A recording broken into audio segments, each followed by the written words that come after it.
Tasmania के एक ऐसे डरावने मठ के उस श्रापित दरवाजे से जिस पर चेतावनी साफ लिखी थी, ईश्वर की सीमा यहाँ समाप्त होती है।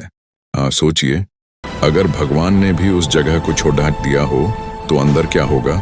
दरवाजे के बाहर दो नन जिनके पास अब अंदर जाने के सिवाय कोई रास्ता नहीं बचा था, जानती थीं कि अब कोई उम्मीद नहीं है। एक नन ने डर पर आस्था को चुना। उसने अपनी साथी से कहा, आज दुनिया को बचाने के लिए हमें अपनी जान की कुर्बानी देनी ही होगी। और फिर वे उस शैतानी दलदल में उतर गईं, पर उन्हें पता नहीं था कि अंदर अंधेरे में कोई और नहीं बल्कि नरक की सबसे खौफनाक नुमाइंदगी शैतानी नन वालिक अपने शिकार का बेसब्री से इंतजार कर रही थी। इससे पहले कि वह शैतान उन तक पहुंचती, एक नन ने खुद को फांसी लगाकर खत्म कर लिया, सिर्फ इसलिए ताकि वह उस शैतान के हाथ न आए। एरिन की असाधारण शक्ति। जब इस खौफनाक घटना की खबर वेटिकन तक पहुंची तो एक अनुभवी पादरी ने इसकी तह तक जाने का फैसला किया।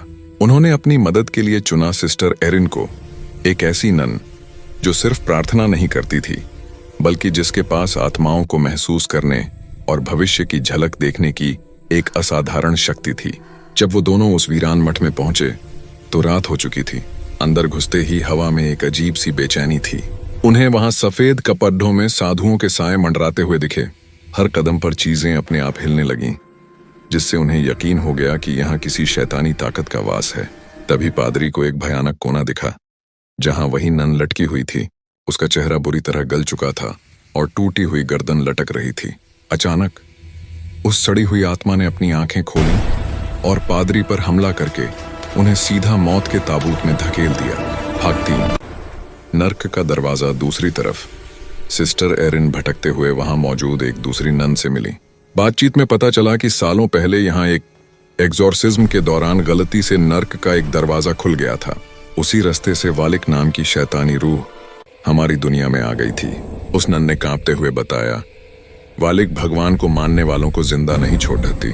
शख्स जब एरिन ने उसे हराने का तरीका पूछा तो उस नन ने बताया, उसे सिर्फ ईसा मसीह जीसस क्राइस्ट के पवित्र खून से ही खत्म किया जा सकता है।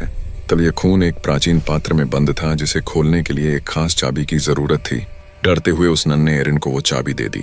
चाबी हाथ में आते ही एरिन को एक बुरा विजन आया। पादरी एक ताबूत में बंद। एरिन ने तुरंत जाकर पादरी को आजाद कराया और उन्हें वालिक को मारने का राज और वो चाबी दिखाई। जब एरिन ने बताया कि ये सब उसे यहाँ रहने वाली एक नन ने बताया है तो पादरी हैरान रह गया। उसने कहा, यह नामुमकिन है क्योंकि यह मठ तो पूरी तरह उजड़ा हुआ है, यहाँ कोई जिंदा इंसान नहीं रहता। तब एरिन समझ गई कि जिसने उसकी मदद की वो भी एक भटकती हुई आत्मा ही थी। अंतिम टकराव पादरी ने बिना वक्त गंवाए मंत्र पढ़ना शुरू किया और उस जगह का पता लगा लिया जहां वो पवित्र खून छिपा था। लेकिन वालिक बहुत ताकतवर थी। उसने पादरी को बुरी तरह मार डाला और अब वो चीखती हुई सिस्टर एरिन की तरफ बढ़ी। वालिक ने एरिन को हवा में उठा लिया और गला दबाने लगी, लेकिन एरिन ने हार नहीं मानी। उसने मौका पाते ही अंतिम वार के तौर पर ईसा मसीह का वो पवित्र खून वालिक के चेहरे पर फेंक दिया। खून के स्पर्श से वालिक बुरी तरह जलने लगी।